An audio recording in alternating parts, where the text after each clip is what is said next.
The autumn is my favorite season in the Pacific Northwest. The color changes across the Seattle area is amazing. So to celebrate this beautiful season, let's paint some autumn trees. Hey, this is Eric from Cafewatercolor. I hope you are enjoying the beautiful season of autumn. This is the season when I feel great everywhere I go. The favorite thing I like to do in autumn is just to put on a jacket, get a hot cup of coffee, listen to some soft music, and just walk around and enjoy. I just indulge all of my senses in this beautiful time of year. This week, I sought to try something a little bit different. So instead of doing a painting demo of a complete painting, I want to focus on one specific scene, and it is tree. I am going to show you how to paint 4 different types of autumn trees: the Armstrong gold maple, the ginkgo, the flowering dogwood, and of course, the sugar maple. And as a bonus, I will be sharing one small secret demo in the end, so be sure you stay around and watch the whole thing. Okay, let's jump into it. Okay, so let's start off with the Armstrong maple tree. It is a very beautiful tree. We have a lot of that outside of where I work. So when we do trees, we want to simplify them down to very simple form and primitive. So in this case, it is almost like a pine cone. We're not looking at all the leaves and details. We're simply trying to capture the very basic form and look at it 3-dimensionally. So in this case, like a pine cone, like a squashed sphere, or whatever you prefer. And I'm just going to paint a very, very simple version of that. Mixing colors wet on wet, some darker colors in the left because the light is coming from the right. So we see some transition. I'm doing a lot of wet on wet because I want most of the edges soft edges because the form is turning. Whenever you have soft edge, that suggests that there's form turning. So the light coming from the right, and it gets into the dark core shadow and then a little bit of reflective light. I add a little bit of blue to it just to offset all the warm colors. And then with the tip of my brush, I very quickly suggest the tree trunk. And then using blue, I paint the cast shadow. The light from the right, so the shadow is going to the left. Now I'm going to do the sugar maple. Again, simplify down to the very simple primitives. So in this case, this is like a irregular shaped sphere. But the form turns and we're looking at it as a 3-dimensional object. So again, I'll just do the first wash with the warm orange and red color with all the sugar maple leaves. And as you can see, I fill the color very loosely. This is not a coloring book, so I don't need to follow the line. But a lot of wet on wet, adding some more red, some more orange. And it's very important that I keep things loose. And while the wash is still wet, again, just adding some form shadows with darker colors, adding burnt umber, burnt sienna, colors like that, adding a little bit of blue. Again, just to offset all the red and hot colors. But with that, you see the form turning, right? You see the light coming from the right and the form turning, it receives less light. So even though it's a weird, funny looking tree, you can tell it is a 3D object. And by adding the cast shadow to the left, it looks more dimensional, pops out the page. Now let's do ginkgo tree. The ginkgo tree looks a little bit more complicated. It's like a hand with all the branches with my fingers and the leaves are wrapping around it.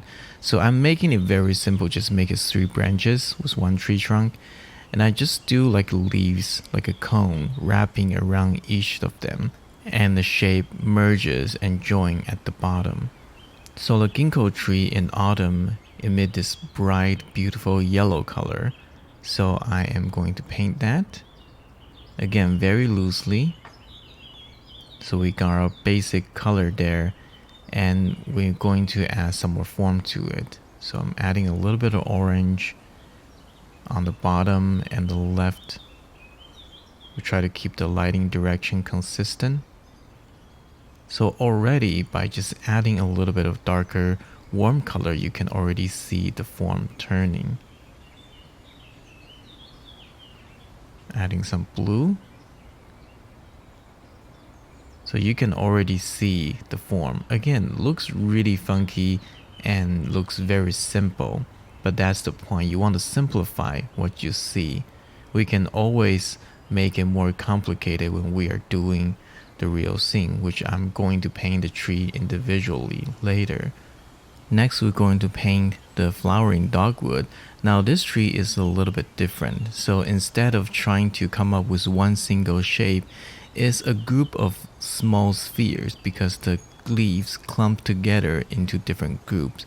So this is the simplified version that we're going to do. So I'm just drawing different sizes of a sphere and the different shapes, and I'm just going to paint each of the sphere together as a group.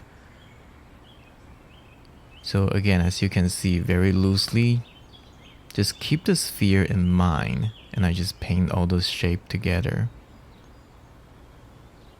So get those silhouette down, and then I start to add the form, the shadow to it to make it look dimensional. I do it wet onto wet so the edges are soft. Now they're going to look like a bunch of lollipops sticking together, but that's pretty much the point. It looks like a lollipop tree, but that's how you start to visualize the form, start to construct them in your mind by simplify them into very simple primitives, looking at them as actual 3D objects.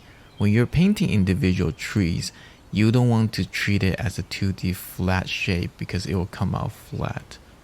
What you want to do is to simplify it down and try to look at it three-dimensionally. So I'm using the tip of my brush to define the branch and the tree trunk a little bit more delicately. So here we are, the studies of the 4 trees. Again, these are studies. I do this just to show you how do I study all the shapes and simplify them. And now it's time to get real and paint a more finished version of each tree. I will paint each tree in one single paper. So again, start off with the Armstrong maple tree. Now this time, the basic shape is the same, but I start to articulate the silhouette a little bit more because there are leaves sticking out and it's a little bit more irregular. So when you are painting a silhouette of a tree, you can use the tip of your brush to give it more delicate detail and try to paint with more dry brush stroke. The way you do dry brush stroke is you load up your brush and you paint a big area, and when your brush is almost running out of the paint, and that's the time that you can get a lot of dry brush mark out of your brush. So if your brush is loaded with water and wet paint, that's not the best time to do dry brush stroke. So try to unload them first. And wet, adding some green color, adding some red. There's some green leaves in the bottom and some red on the side. And now I am painting the shadow, painting the form shadow. And you can see I'm still trying to follow the form. I just break them up a little bit more. And I skip around a little bit so they don't all look the same. When you're painting trees, especially if you're painting individual tree like these, varying your brushstroke a little bit. Try to think before you paint every single brushstroke. Don't just stab your way through and don't just keep repeating your marks. That's not how nature works. There's always a little bit of randomness in nature. Now I blow this dry so I can add a little bit more darker tone into the tree. Paint the tree trunk, the shadow on the left, soften the edge a little bit. And I'm just adding a little bit more darker colors here and there. But the tree basically is pretty much done. I'm just trying to add a little bit more punches and add some more colors here and there. We're trying to maintain the overall form by keeping the light and the dark the same as the study, but we break it up a little bit because the tree leaves are not all in the smooth surface. So there's some leaves popping out, there's some leaves going in, so it's a little bit more different, but we're trying to maintain the overall form while breaking things up a little bit. Now we're painting the shadow again. Again, the shadow's going to the left because the light's on the right. And I use some blue for the shadow just to keep the shadow a little bit lighter because there should be a lot of ambient light with strong sunlight like this. I'll splatter a little bit of paint on the side just to hint that maybe leaves are falling, things like that. Just making things a little bit more fun and interesting. And here's the Armstrong gold maple tree. Now on to the sugar maple. Now remember the study we do, we make it into sort of this weird looking sphere. So we're going to maintain that basic primitive shape. But again, we just break it up the silhouette a little bit, make it a little bit more organic. And the way I do the first wash for this one is just to wet it randomly. And then when I paint on it, the paint will hit dry area of paper and some wet area of the paper to create some lost and found edges.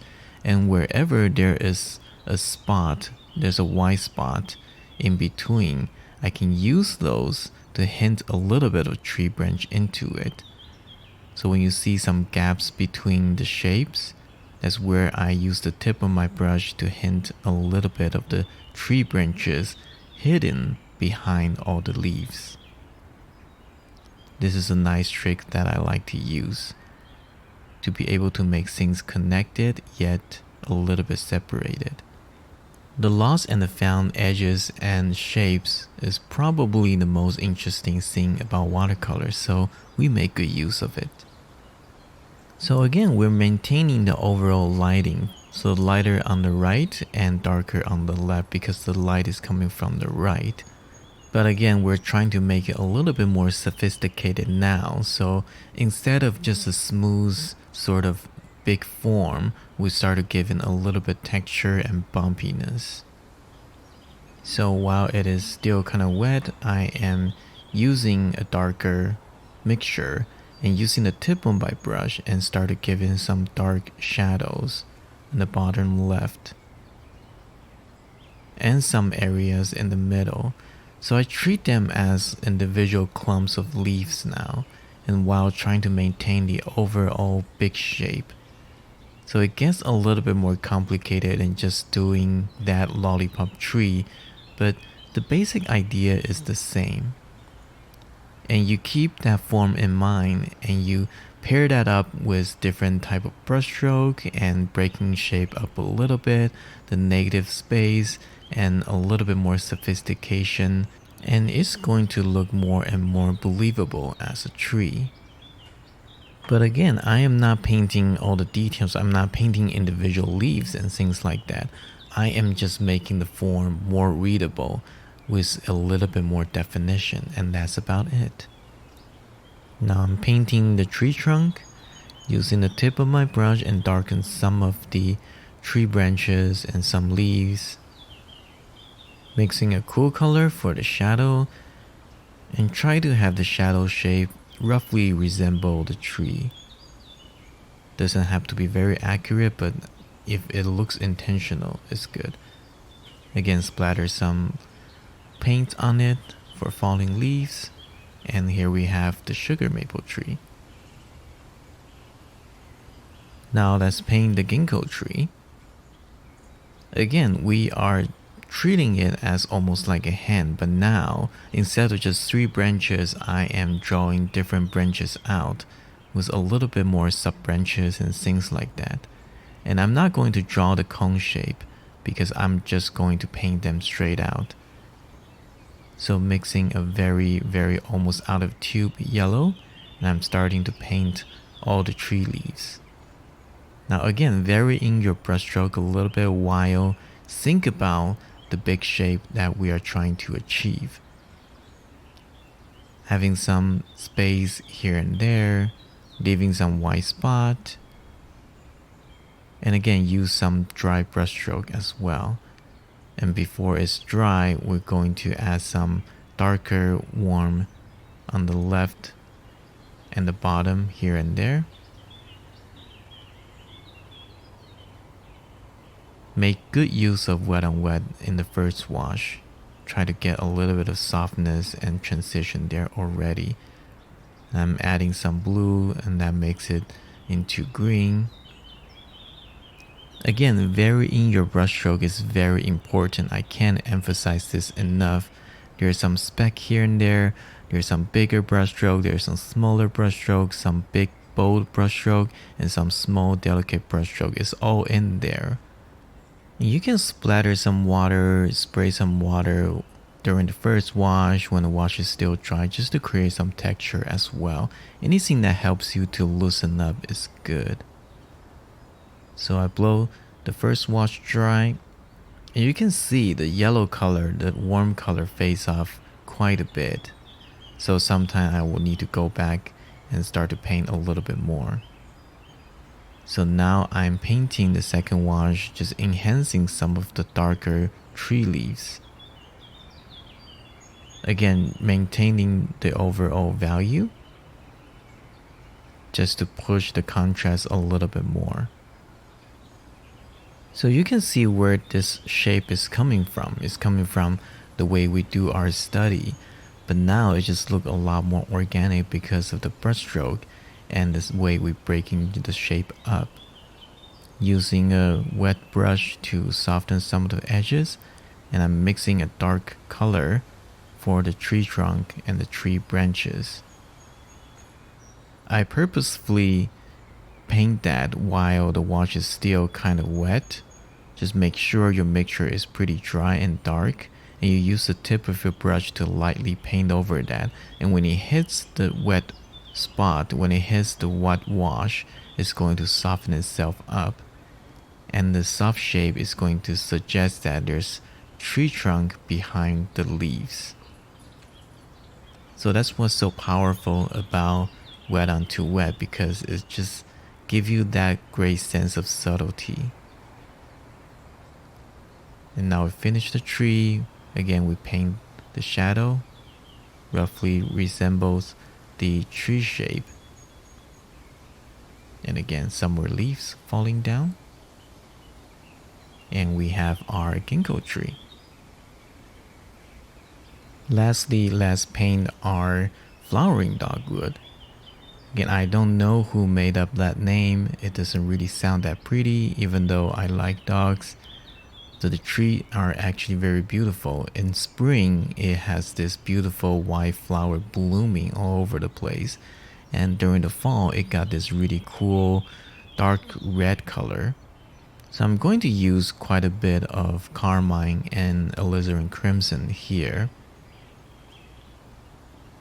And by the way, I'm using Mission Gold paint because I'm painting some nice saturated fall colors, so that's what I'm going to use.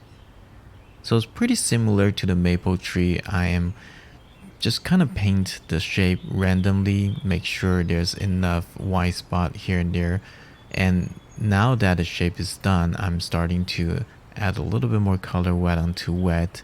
And I'm starting to think about all the little spheres that I'm doing. But instead of the sphere, it's just different clumps of shape. But there are still forms within them. So when you see me doing wet on wet painting the shadow, you see me are focusing on the left and the bottom. Try to make each clump its own form and shape. So it's not about painting all the details in the leaves. Okay, at least that's not what I'm trying to do. Each of this painting only takes about 10-15 minutes or so. So we're capturing the big form, the big shape. And as long as the form read, the color and the value looks good, it looks like a tree. And again, spending a little bit more time painting those branches, because that's one of the beautiful things about these trees is the tree branches are very nice and delicate The shapes are pretty.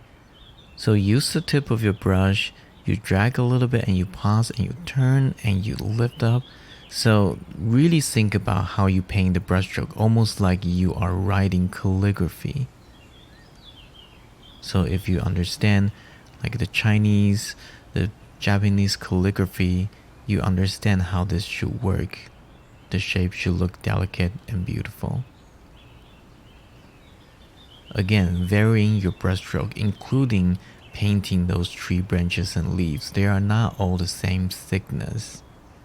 Really make the brush the extension of your hand. So give it different pressures, different direction, like almost like you're sculpting the tree. Painting the shadow of the tree again. I'm adding a little bit more saturated color here and there, just to give it a little bit more color punches. Where overall the tree is pretty much done, and here is the dogwood tree. Okay, if you make it this far, thank you for watching. Before we jump into the bonus demo, I just want to remind you to hit a like and subscribe. That really going to help the channel out and for me to know that you really like this type of content. Also, if you hit the little bell icon to get a notification whenever I have a new video out or when I'm doing a live demo. If you don't like this video and still make it this far, thank you, I guess. You can hit the dislike button twice, double the hate, it hurts me more. So the bonus demo is to do a small painting of a forest of aspen tree in autumn. We've been painting individual trees, but how do we paint a group of them together? Well, let's find out. So let's apply everything we know and try to put that into an actual scenery. How do we treat a group of trees?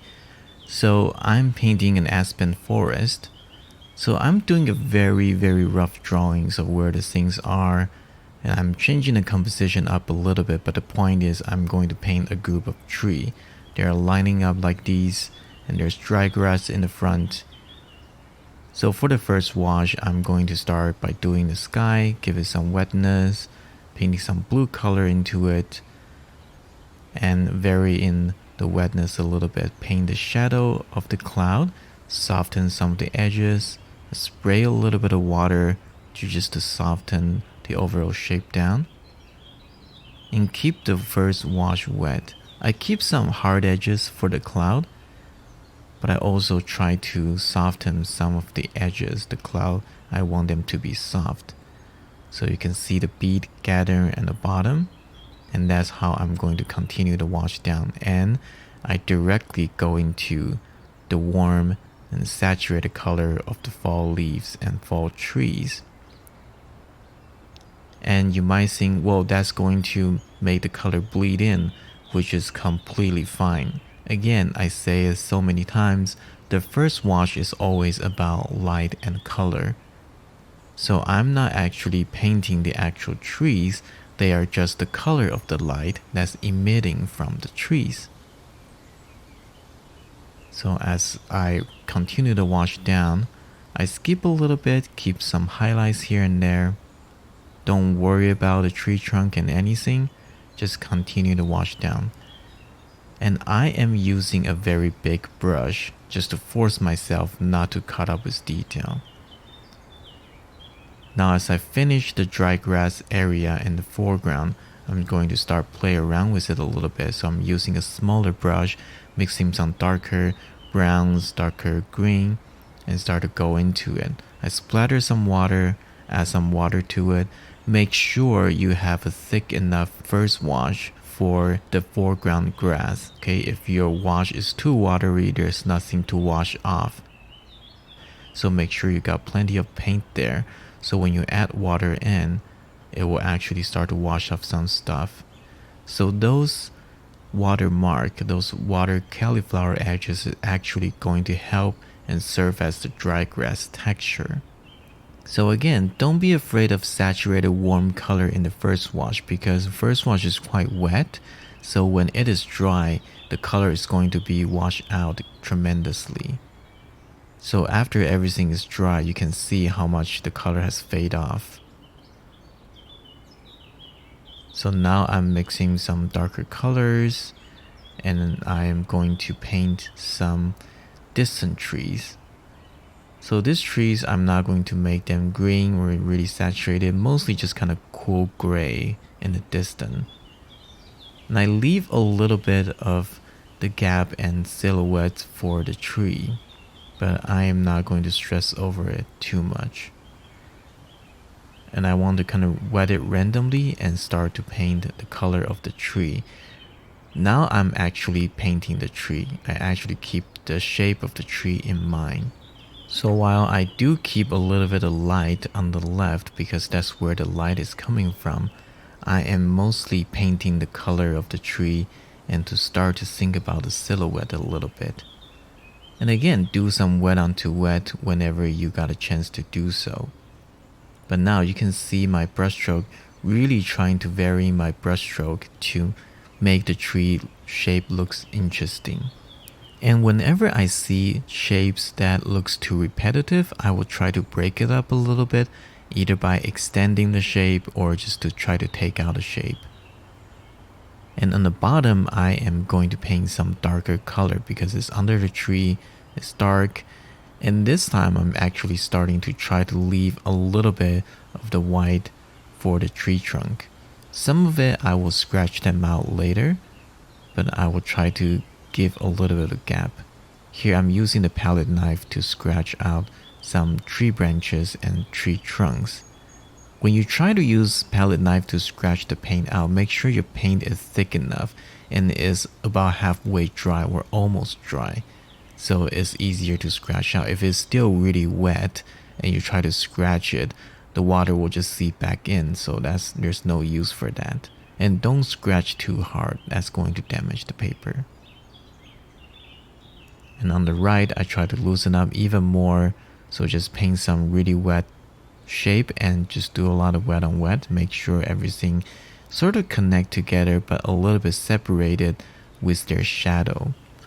So if you really think about it, painting a group of trees is not that different from painting an individual trees. It's just a big shape with different forms merged into one another. So in this case, they're just a bunch of clumping spheres, cylinders, and they are all following the same lighting and the shadow. And just separating them with a little hard edges and shadows and stuff, and you get a group of trees. What sets them different are the bottom tree trunks. You see a bunch of tree trunks, and that's supporting the group of those trees, and then you have a forest of tree. So it's all about your visual language. How do you describe a complicated form in the simplest matter, simplest shape and color and form? I'm scratching out a little bit more tree trunk, and I add some dry brush mark in the foreground dry grass area. And at the bottom of those trees, make sure your edge are a little bit rough so it feels like they're grass.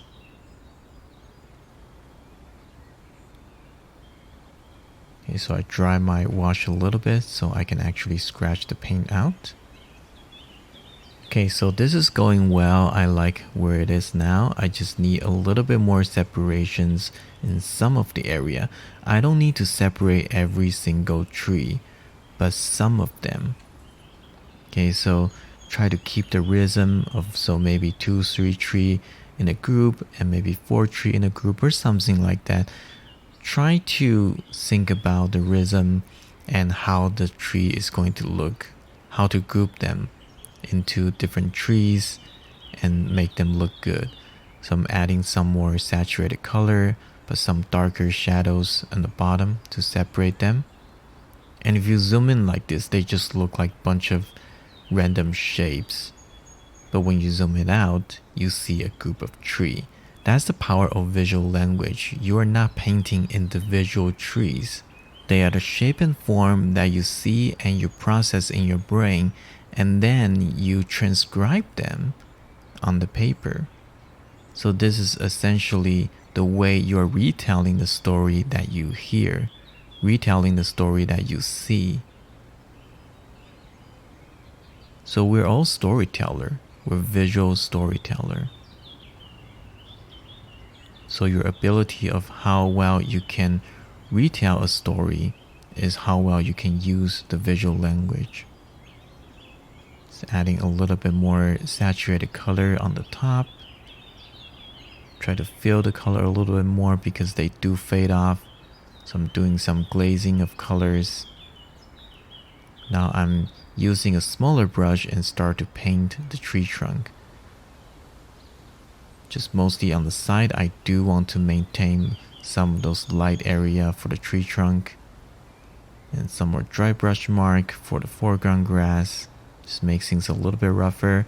And I want to add a little bit more depth, so I'm doing a glazing on the bottom of the dry grass. But I'm not going to do a lot more detail. I want to keep this a nice quick painting. This painting is painted roughly around 45 minutes, which is not really that fast compared with a lot of artists that's really used to doing plein air. But it's a pretty quick painting for me. And here is the final painting. I hope you like this painting and I hope you enjoy this video. So I hope you like this week's video. It's a bit longer than I expected, but hopefully it's helpful for you. Now, I want you to stop watching, go out and take a look at some trees and maybe paint a few of them and have fun. If you like this video, please like and subscribe and also comment down below. Let me know what is your favorite autumn tree. You can also go to my website at cafewatercolor.com to download my free Fast Track Watercolor ebook. I'm Eric from Cafe Watercolor. I will see you again very soon.